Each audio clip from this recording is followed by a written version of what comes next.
you like the little guy. Here he is, tiny and alone, and he isn't afraid to stick up for himself and fight a giant like me. That takes guts. He stops yowling and squirming now that we're inside the bodega, so I try my luck and hold him closer. See? I'm your friend, gatito, I whisper. He blinks at me, and I feel his body relax some. Miguel, what's that? Mommy stomps toward me, her hands on her hips. It's a cute little cat, I say.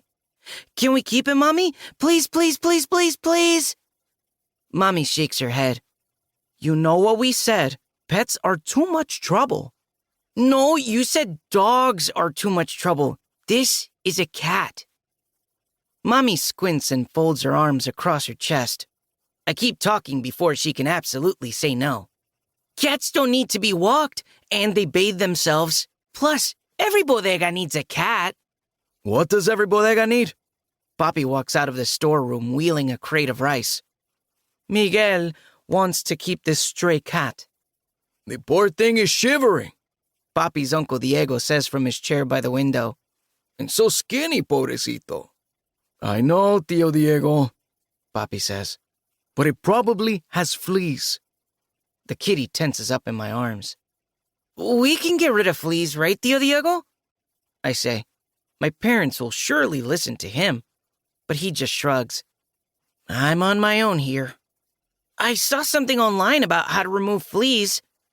I look into my father's eyes.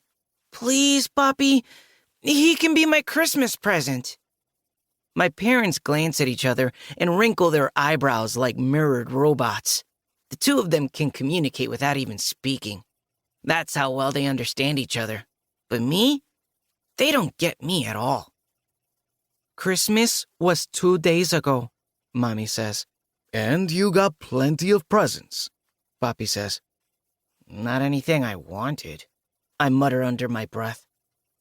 I asked for a new sketch pad, watercolor paints, brushes, and markers, things I'll need for the art club my school is starting in January.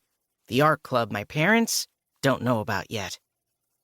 I also asked for a puppy because how could Mommy and Papi say no to everything on my list? Surely they would decide the art supplies were very reasonable compared to a pet. I was so proud of myself for coming up with this brilliant plan. It had to work. It didn't. I got a boring math game, an ugly puffy coat, and a bunch of books about science.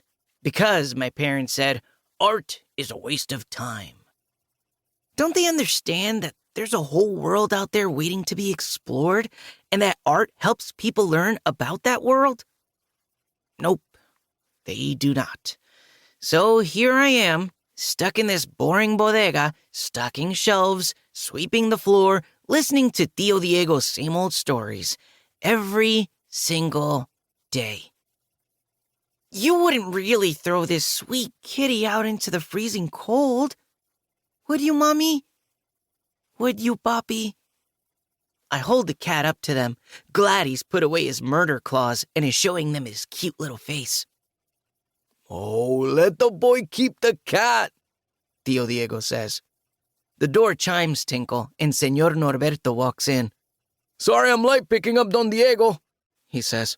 The bus got stuck in terrible traffic. No problem.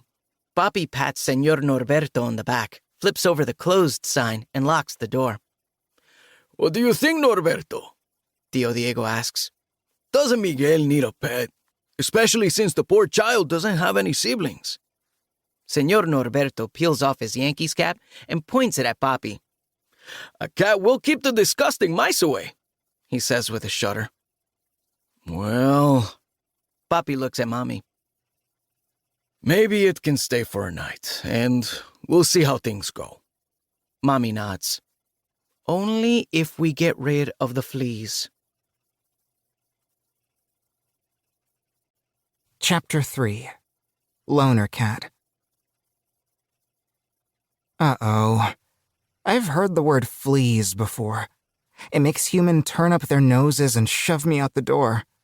When the man called Papi puts a bucket of foamy water in front of me, I don't know what's going on. Then Miguel holds me close and whispers into my ear, "Don't worry, gatito.